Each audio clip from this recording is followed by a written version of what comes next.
Yaptığı her şeyi halk görsün diye. Popülizm hesabına. Kendine takdir getirsin diye. Makam, mansıp getirsin diye. Bu densiz insanların yapacağı şeylerdir. Enbiya-i İzam böyle yapmamış. 5 peygamber peşi peşine Şuara suresinde ve ma es'elukum aleyhi min ecr in ecre illa ala rabbil alemin. Sizi Allah'a çağırıyorum. Katlandığım şeylere onun için katlanıyorum. Eza görüyorum. Cefa görüyorum. Sürüm sürüm oluyorum.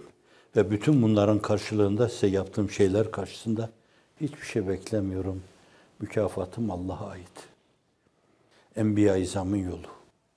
Yasin Sure-i Cellesi'nde yakın tarihte bitti.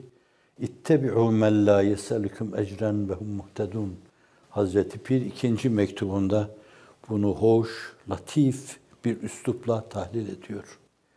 O insanlara uyun ki yaptıkları şey karşılığında sizden bir karşılık, bir mükafat beklemiyorlar.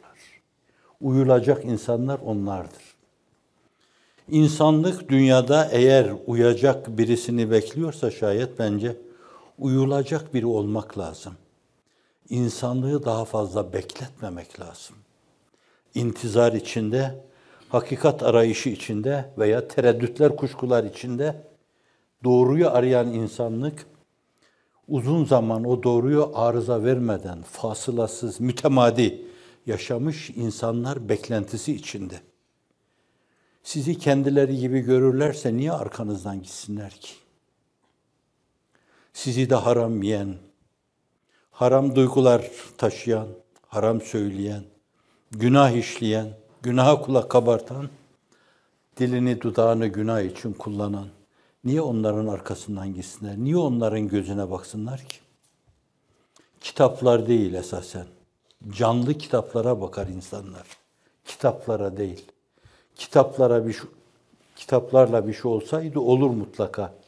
Kitaplar, kitaplaşan insanlarla bir şey ifade eder.